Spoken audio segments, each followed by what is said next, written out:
Would you like to attach a face to that voice? When you subscribe to the Book Interrupted YouTube channel, you get to see everybody, as well as check out a bunch of extra Book Interrupted videos and music content.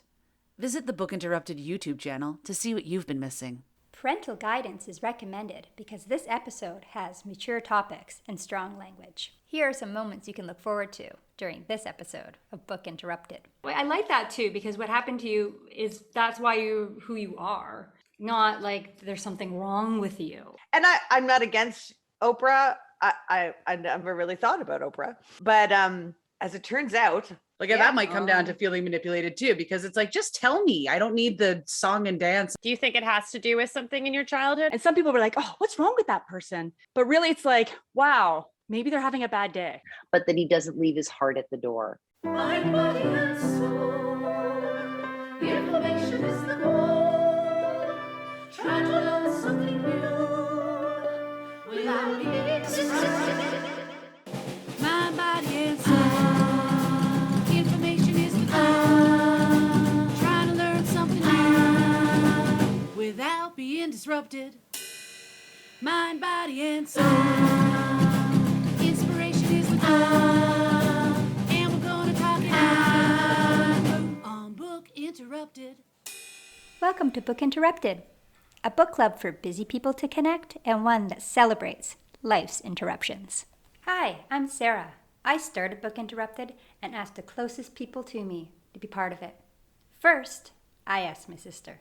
Hi, I'm Meredith, the sister. My first friend. Hi, I'm Kim, the first friend. My old roommate. Hi, I'm Lindsay, the old roommate.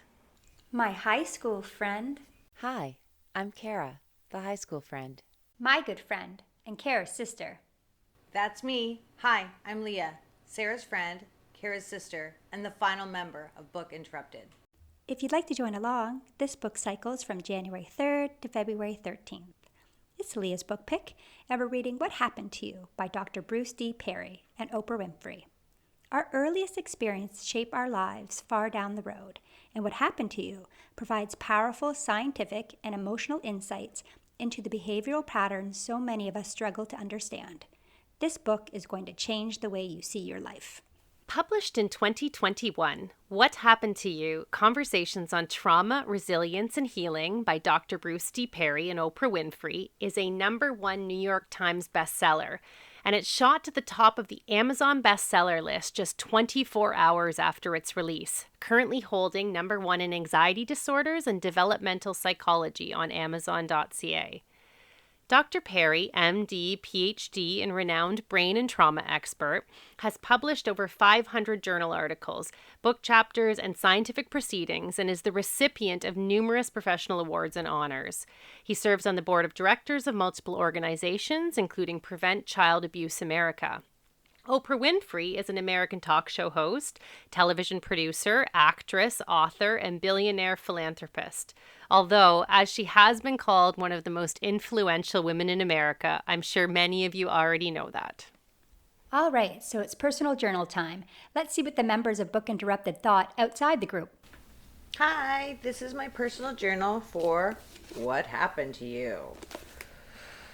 Conversations on Trauma, Resilience, and Healing by Bruce D. Perry, MD, PhD, and Oprah Winfrey.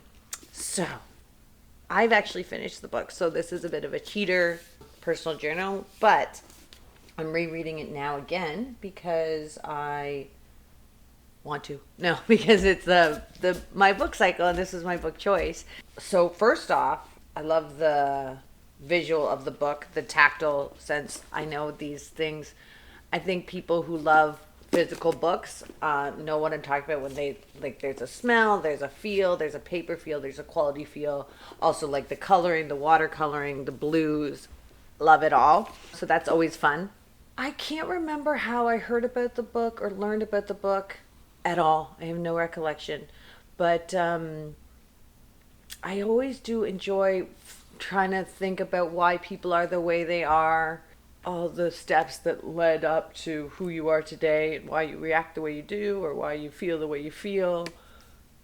Those kinds of things really interest me. So that's my main interest in the book, kind of learning and hearing other stories. I find hearing other people's stories, though, hard to hear. In this book, tragic, so emotional, especially when dealing with children. But it is kind of soothing in the sense of like a whole togetherness of, gosh, we're all just doing the best we can. And wow, look at the lemonade this person made out of their lemons they were dealt in life. So kind of makes me feel hopeful and human in just life and the struggle of life. And I love reading about how kids do things and how kids process things, because it really helps me, well, in my parenting life, but it helps me in the like, kids are so reflective of their environment and they haven't built up maybe the tools to hide it like we often do, or I often do, and they really just show what's on the inside out. And I love reading about, though I hate reading about the trauma that happened to these children. Dr. Perry's work as a neuroscientist and with as a psychiatrist or psychologist with children, the pairing of it is so interesting because it's not just about behavior, it's about how the brain is triggered or reacting and why and how and where, and it's so full body, this whole thing. So yeah, it's a really good book. I recommend it. Clearly I did, because I chose it for this season 2 book cycle. I look forward to rereading it again.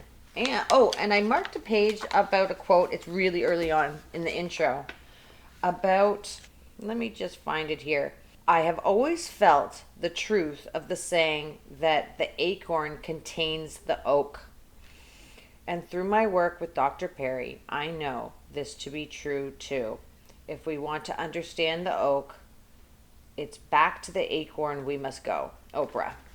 So I kind of love that like little visual. It's all in that acorn. You know, sometimes some of this stuff just it's all laid out before we even take our first breaths. So, anyways, happy reading. See ya. Honestly, my first impression was skepticism because the book is written by a celebrity, and that's not normally something that I would read.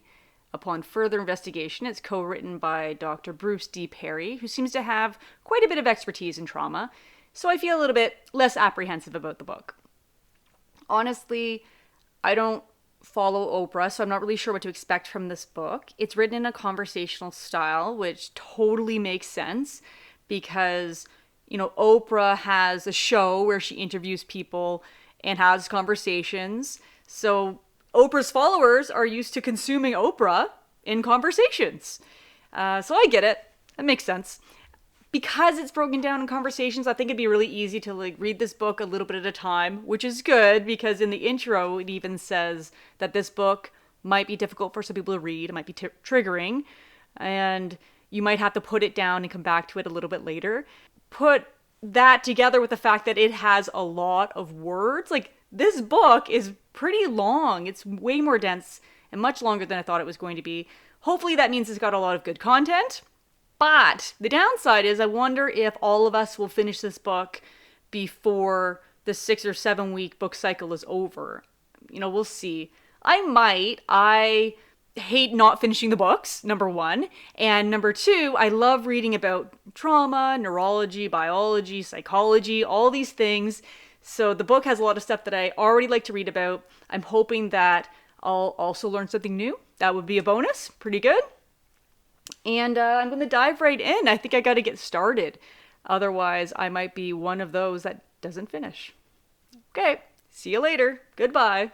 All right, this is my take 2 of my intro, like my first personal journal for What Happened to You.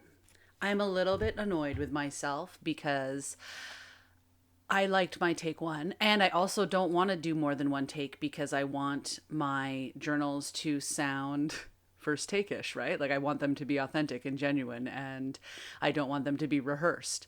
So anyway, here I am doing exactly what I don't want to do because I forgot to say that Oprah also wrote this book. my first personal journal, I only said Bruce Perry. Dr. Bruce Perry, actually. So I am re-recording so that I can include her because I felt like that mattered, because this is a book that is by co-authors, and how rude of me to not say Oprah's name. But also then I debated with myself because I was like, does anybody really know that, like, is anyone not aware that Oprah's attached to this book? If anything, Bruce Perry is the guy that needs highlighting. Anyway, so what I said in my first journal, and I stand by, is the reason I'm excited to read this book. First of all, I am excited to read this book. It is in my interests. It falls under my interests anyways. This isn't a book that I'm reading just because someone else picked it. This is a book that I would read even if it wasn't part of Book Interrupted. But what I was saying in my first personal journal is that this book is a trifecta for me, because it is a personal interest book. It is also a professional development book because I work in a field that is very trauma informed. So having this knowledge will only, make me more trauma informed. And then it is also for Book Interrupted. So ding, ding, ding. I think that may be all I have to say. I had a better ending in my first personal journal, so sorry everybody. Blame Oprah. Hello, Kara here to talk to you about the book What Happened to You by Dr. Bruce Perry and the infamous Oprah Winfrey. I've been real excited to dive into this book for a good few months now, I'd have to say. It's been on the list ever since I saw Gabor Mate's The Wisdom of Trauma. I signed up for that through work and watched the documentary, which I loved, and then signed up for his trauma course. It's an online course full of great resources and tools, but along with that payment came a bunch of emails. One email contained a fantastic list of so many books on the topic of trauma.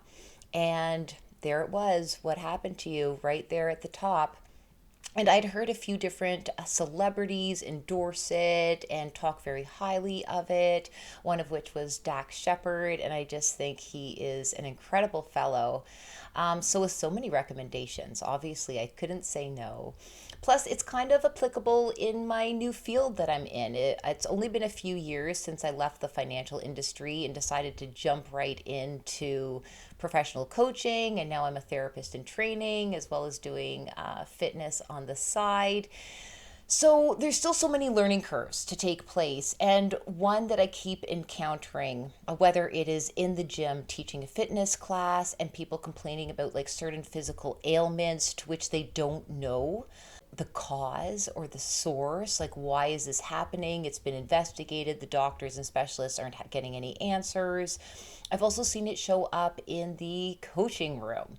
So doing professional coaching with people with more of an emphasis on behavioral coaching. So very similar to cognitive behavioral therapy, except that I tend to focus on individuals who on the mental health continuum are sitting at about 0 to +1, +2, more in the areas of, I guess, what we could label as thriving and not so much into surviving. But I see trauma show up in these discussions with my clients as well. Sometimes we really beat ourselves up logically, I understand that I should be making this change, and yet. So I see it show up so many times in coaching, especially around procrastination, perfectionism, imposter syndrome. And I know sometimes trauma, it's one of those terms that is loaded with a lot of different meaning for different people. I used to be one of those people who used to think trauma, that is the really horrific, horrible, terrible, oh my goodness sort of things. And I would dismiss allowing myself to see what didn't sit well with myself growing up. Because to be fair, I had a very privileged upbringing, but there were some things that happened to me that really impacted the way that I think, feel, behave. So this book, I've really, like I said earlier, really looking forward to jumping right in, learning so much more about it. I love that he brings a neuroscientific perspective. Part of my own coach training was from not only a cognitive behavioral model, but it was also really heavy into neuroscience. And it was so fascinating to discover the different areas of the brain and to really examine like the nervous system. So I can't wait to get more into this material. It is right up my alley, not only from like an occupational perspective, but also just I do my best learning, understanding myself a little bit more. And isn't it nice to have, even as the title of the book, it's not about what's wrong with you. It's about what happened to you. All right, what happened to you? I know this shouldn't matter, but I really like the aesthetics of this book a lot. I like the feel of it. I also really love how how it's organized. So Dr. Perry is in black, and then all Oprah's questions and comments are in blue. I just really like how that's organized that way. It almost is like a conversation. Yeah, it says Conversations on Trauma. So I really like that. I like how the flow of the book a lot. And I have wanted to read this book. Like I've seen it pop up everywhere, all my book groups and social media and stuff. People talk about this book. So I was really excited when Leah was picking it. Although it is, like the topic is pretty heavy.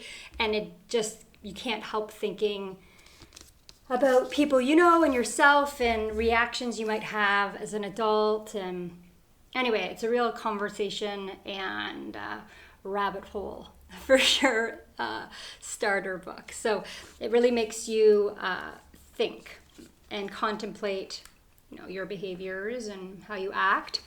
I also like, Lindsay had started reading before when we were doing the 4% Fix. And I remember her saying that we were joking about Oprah coming on our show. And I like that part when he was like, sure. He was like doing some sort of lab research, and it wasn't going well. And they were like, Oprah's on the phone. He's like, oh yeah, sure, Oprah. Okay, nice, thanks guys. I just, like, he was having a bad day. So I really like that. I thought from her comments that it was recent, but I like that it's from like, they've had this friendship for a very long time. So I really like that as well. Anyway, so I look forward to reading the book. I've only just started it. I'm only 40 pages in. It's an easy book to read because of the way it flows, but the topic isn't easy. So after you put it down, it's like you're constantly thinking back to the book and what she said, what he said, and how it might relate to yourself or people you know. Anyway, looking forward to discussing it with the girls, having conversations. Okay, bye. Here we go, our first book from our second season. Welcome. So our first book is What Happened to You, Bruce Perry and Oprah Winfrey book. Leah's book pick, and I saw this book, Conversations on Trauma, Resilience, and Healing, and I will have to tell you that I wasn't that excited to read it. It does not sound like a joy, obviously, because it's about trauma. This just does not seem like my kind of book. But I opened it up and I started reading a bit of it. And what he talks about at the intro or at the beginning at some point, or maybe it was Oprah, but they said that this book is not just for people who have experienced trauma when they were younger, but also for people who have people in their lives who have experienced trauma when they were younger. And it kind of, the concept is what happened to you, like what happened in your life to make you who you are, as opposed to why are you like that? Let's talk in the way of what happened to you. And I do have people in my life who've experienced trauma when they were younger. So all of a sudden my brain switched on this book and I thought, oh yeah, this is actually a really good book for me to read, to be able to understand where they're coming from and to understand why their brain is the way that it is. And also really interesting how in the book there is, from what I could see, a lot of scientific information. There's diagrams, which are really interesting. So I think it's going to be an interesting mix of both storytelling and stories of people's lives and how they've been affected by trauma and how they are as adults, and also how the brain works in these circumstances. And so now I'm actually really looking forward to reading this book. I'll let you know what I think as I'm reading it. But welcome to year 2. Woo! This interruption is brought to you by Unpublished. Do you want to know more about the members in Book Interrupted? Go behind the scenes? Visit our website at www.bookinterrupted.com. Book Interrupted. I have a rather inconvenient interruption this weekend. On Friday, we realized that it appears our heat is not working. As well, Friday marks the beginning of a cold snap. Now, luckily, I am sheltered. I do have a house. I have a home. And also, luckily, the temperature was 19, then 18, and now 17. So blankets and extra layers work. We're fine. However, I am sitting here with freezing cold feet right now making this recording and trying to think of what can I talk about as an interruption. And I thought, well, there you go, right there. We'll talk about my freezing cold feet, which are the outcome of my lack of heat. But again, all with a grain of salt because I'm okay. I also have another safe place to go should it become too cold to bear. But right now, we're all okay, even though a little cold. Book Interrupted. Let's listen in to this episode's group discussion. All right, so we're doing new book cycle. What happened to you? It's Leah's book pick. So Leah, do you want to start and say why you picked this book and anything you want to add? Great. Yeah. So the book is What Happened to You? Conversations on Trauma, Resilience, and Healing. And it's by Dr. Bruce D. Perry and Oprah Winfrey. You may have heard of her. Why did I pick this book? I can't remember how I landed on it. My guess is I was listening to a podcast and somehow it that's usually how things happen. So some podcast was talking about it. And then I listened to like a sample of it and I liked it. And I was initially, I don't know why, but embarrassed that I was picking like an Oprah book because it seems like, I don't know. Does anyone else kind of relate that could? Yeah. Like, oh, I'm on the bandwagon. And I'm just reading it because of Oprah. Yeah. Or right, something. Yeah. And I'm not against Oprah. I never really thought about Oprah, but, as it turns out, not even surprisingly, she's quite a character and she's had a very interesting life. And I always like thinking about why people are the way they are and how they got there. And I didn't realize how traumatic this book might be to read even.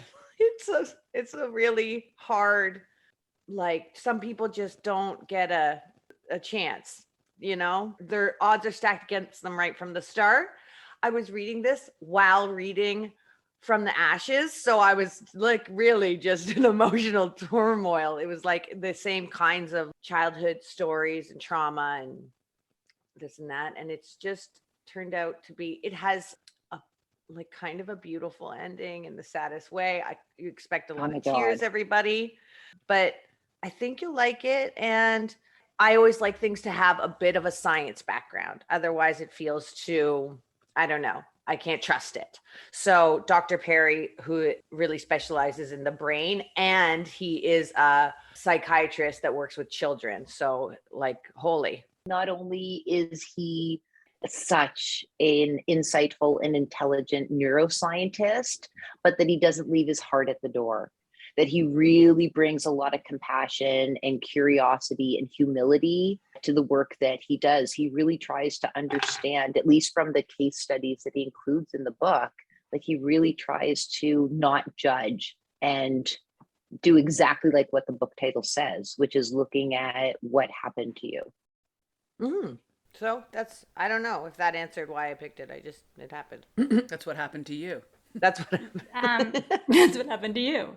I like that they called it What Happened to You instead of What's Wrong with You. That was one of the things I first picked up on it, that they did it that way. I like that too, because what happened to you that's why you're who you are. Not there's something wrong with you. Do you know what I mean? I think too, flip that. I think also like when we're interacting with people on a daily basis, this comes up because you might have somebody where, let's say you go, I don't know, to the bank. Does anybody go to the bank anymore? Whatever. You go somewhere and the person you're working with is rude or short with you or whatever. And some people were like, oh, what's wrong with that person? But really it's like, wow, maybe they're having a bad day, you know? Yeah. Right? Like it's rarely about when someone is doing something, it's rarely about you. It's more usually about them. Yeah. I mean, for some people it's about, you know, depending on how you're acting. It depends on what you're doing, I guess. Depends on what you're doing. But, yeah, that's very true. And then these circumstances, kind of like case studies, or it's just, I'm not sure where everybody is in the book, but it gets so interesting in like how the brain is triggered by, like, there's one whole case study about smell. And it's like, you're getting these results out of children and it could have nothing to do with what you think it has to do with. Like, there's so many factors, and how the brain is triggered by smell, and that made you want to like act out. Well, you'll get there in the book, but anyways. Leah, wasn't there a story about a teacher or something that was dealing with a student, and the student came down to, I think, deodorant or cologne. Yeah, and the teacher was wearing the same cologne or deodorant of his father. Yeah, and so then it was that smell that was triggering the student's reason to want to act out and not participate. And so when the teacher changed his cologne, they had a better working relationship, I think. Yeah, exactly. And it's so interesting. Kids are such a good source because they haven't been fully maybe socialized yet. So they just do, as opposed to like maybe an adult would repress their, you know, acting out and take it out on themselves later or in other facets of their lives. But I thought that was kind of interesting because he works with kids. He sees so much behavior because they're showing you everything. Their cards always showing. Some adults too, myself included. My cards are often showing if anyone cares to look at them. It's interesting to think about adults that way too, because some people have such poor emotional regulation. And you're kind of like, geez, but it's because they haven't maybe they didn't develop that. Maybe they didn't develop that when they're older. So when people freak out, you could be like, wait. Let's just step back and give you a moment. And also when somebody is, you know, become really angry or explosive and stuff, you can't really, I think this is another important point, is you can't really rationalize with that person until they're regulated. And I like that because it's not just with kids, but like with kids, it's important too, because, you know, some is like where kids are getting punished or whatever for their behavior. And it's like, well, first let's get them regulated and then figure out what's going on. Yeah. The lesson doesn't come in the moment. The lesson comes when you're calm. Yeah. I love how it kind of highlighted that every behavior, even if the observer doesn't understand, let's say, poor behavior in another individual, that there's always a reason behind individuals' actions, you know, that they stem from somewhere. It's some type of like coping mechanism or fight or flight response. I thought that was really cool too. My personal goal, like for a couple years now, has been to I often after the fact realize, fuck, that had nothing to do with what I was agitated in the moment about and reactive to. And it takes me sometimes like a week to figure out why I acted that way. And it sits with me because of my brain loves a good problem solve until I figure it out. It's like I can't forgive myself for being an asshole until I figure out the why. I'd love to get that closer together. Well, first of all, I'd like to create like a pause so I don't lash out. And then that would be probably a better first goal. But like, why I act that way, you know, it has nothing to do with, you know, often case my husband, like he's sometimes the recipient. That was a gift with his purchase. But it has nothing to do with him. You know what I mean? Do you think it has to do with something in your childhood? I mean, this book is all about how things that happened in our past and our childhood that have affected the way that we react as adults. Do you think that comes from something that happened? Like, you don't have to say what it is if you don't want to share. No, that's fine. I understand why I'm always a little bit on high alert. Like my surroundings, like knowing where everyone is in the room, trying to read everyone's face in the room. Meredith touched on this for our last podcast about the glasses, kind of reading the room is important. And I just run that way. I don't know that there's a maybe different way. And I think it's because I woke up so many times, kind of came to in strange places from a seizure and didn't know, and had to, can I trust this place? Can I trust these people? I spent a lot of time with strangers in the hospital, with doctors, even though my parents were there and took really good care, you know, there's a lot of stranger danger. And it's stressful anyway, the seizure. So your body's probably already feeling unsafe, right? Because it's exhausted. Oh, for sure. Everything for me breaks down to feeling safe. Like it might present itself as a control issue, but for me, it's a lot about, I don't often feel safe. Yeah. I think this is kind of what the book is saying too, is that it all kind of stems back to safety for a lot of these things. Yeah. Right. Yeah. Yeah. And the different lengths that we go to if we feel threatened or if we detect fear, if we're not safe. I was thinking, once I started reading this book, so my daughter had a birthday party yesterday, and I was doing all the things for the birthday party, and I was doing it by myself. Even though we had people that are offering to help me, I'm like, no, I don't need help. I don't need help. You know, I was just doing it. And I've mentioned my husband before. He's very kind with the way he communicates to me. And I was last night after I said how tired I was, and he said, that's because you don't let anyone help you. And I was like, I know it, but I really didn't need help. And and he was like, I know, but now you're tired. So and you kind did. of cranky. He's like, and all he said, he's like, for some reason you have some sort of block where you don't let people help you. And that's all he said. And then since last night, today, and then reading the book last night before bed, I was like, why do I have that block for people not wanting to help me? Why? I think it's because if people help me, what did they want in return?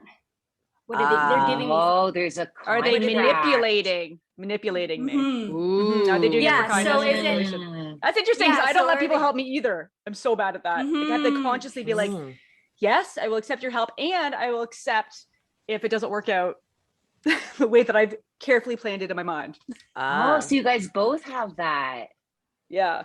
Your mom is kind of like that too, isn't she? Don't you think? Like she's all, I got to do everything all by myself. I got to get it done. So Almost to the it might all extreme, stem back to the same person. Maybe. Right. I was Just speculating. Wonder. Weird. Who would that be? Does Matt accept help?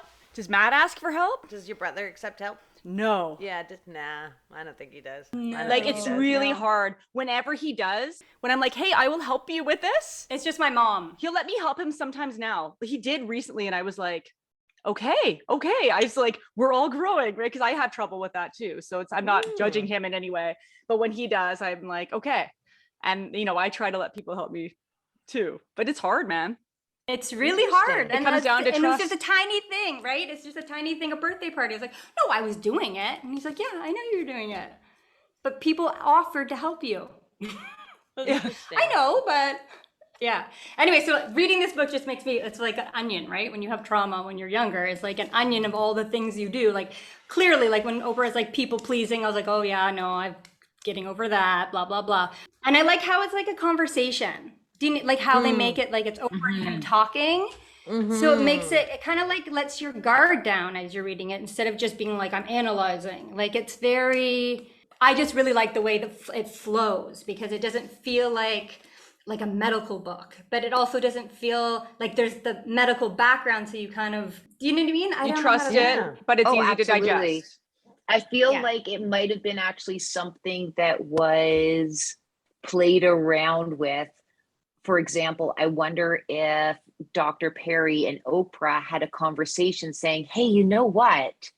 We know how the brain works, and that in order for us to move through regulation into relating into reason, in order to tap into that frontal cortex, what can we do in the delivery of our book to help increase the likelihood of an audiobook listener or a reader to be able to take in and absorb as much as we're saying? And a conversation, I think, is a great strategy, whether they did actually have this planning session or not. I mean, think I'm it's sure an Dr. excellent Perry would strategy. apply Yeah. that to all his work, really. Just like Wouldn't you? If you knew how the brain works, then you would just use it all the time. It seems to make sense. And Yeah. you're right. It really makes it so that you don't, because I think some people do have flare ups towards, like I know with myself, you give me a textbook and all of a sudden I'm like, I'm stupid. I don't know how to read this. No, I can't. Because I have in my sorting mechanisms in the filing cabinets, I must have stories in my past around being in school. What is the expectation on how to be a learner? Can you perform well in a test? So the conversational style is really easy peasy. It's like, oh yeah, I'm just listening to people talk. Oh, that's interesting. Yeah.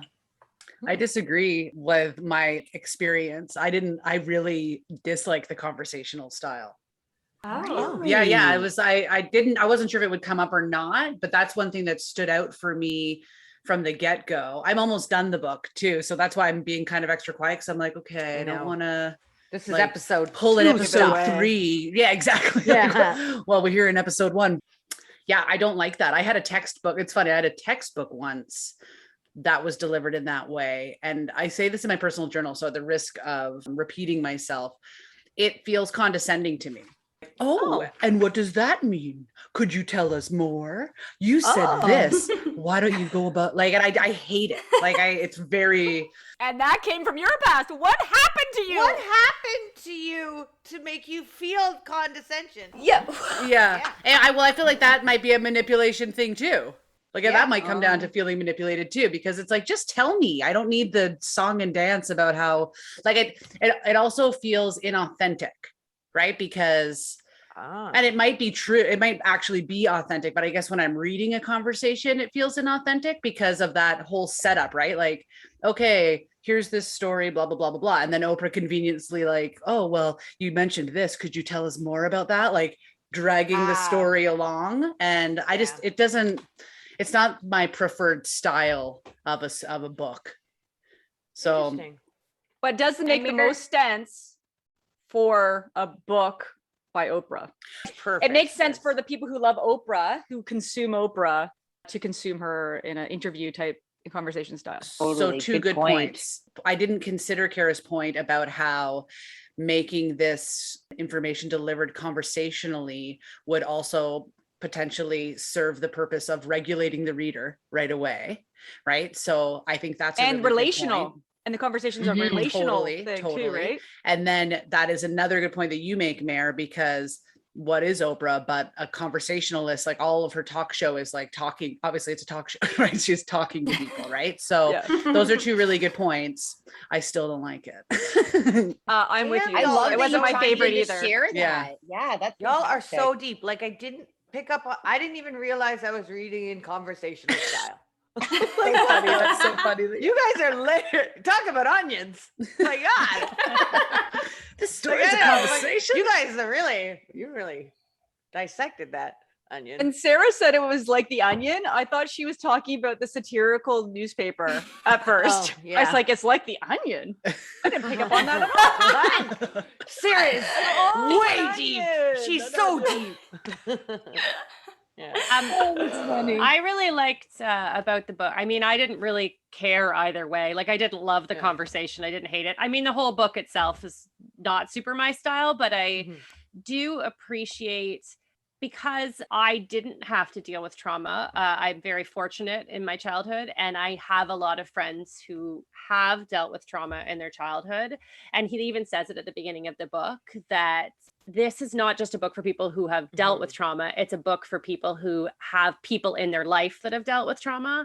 And so for me, I mean, I'm only maybe halfway through, but for me, it's been really enlightening being able to, whatever style it is. And I liked the scientific and stuff, but the kind of information of how, this has impacted my friends and family that have gone through trauma, I think has been really great for me to be able to empathize and sympathize and understand more where they're coming from. I think I don't know how you guys feel about that, but I think I think that's one of the reasons obviously they said it, but it's one of the reasons these books are good is because it's all about if somebody who's experiencing trauma needs that relational aspect It really helps if the person you're having a relationship with understands that when you have these reactions that don't necessarily make sense, it has nothing to do with them.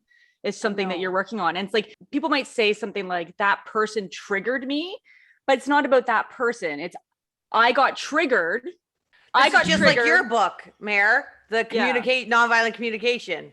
Right. Like, it's like owning. It's about me. Yeah. What am I going through? Not projecting it. Not about them. Thank you for joining us on this episode of Book Interrupted. If you'd like to see the video highlights from this episode, please go to our YouTube channel, Book Interrupted. You can also find our videos on www.bookinterrupted.com. Thank you so much for listening and supporting us. Do you know you can also support us by wearing some of our kick-ass swag? Check it out at www.bookinterrupted.com/shop. Moments you can look forward to on next week's Book Interrupted. Book reader problem right there. Frig. She's a liar. Okay, I already made her bed. I slept in it because she kicked me out of my bed. Embarrassingly explains how I can be just a little bit much. If you were indeed in fight or flight, to have slow, regulated, rhythmic breathing. Are they acting in a way that you weren't allowed to act? And then eventually I hope that he'll make the right choice before the school calls children's aid. Sweet spot of timing it out. Some high stakes poker there, but okay. Book Interrupted. Never forget, every child matters.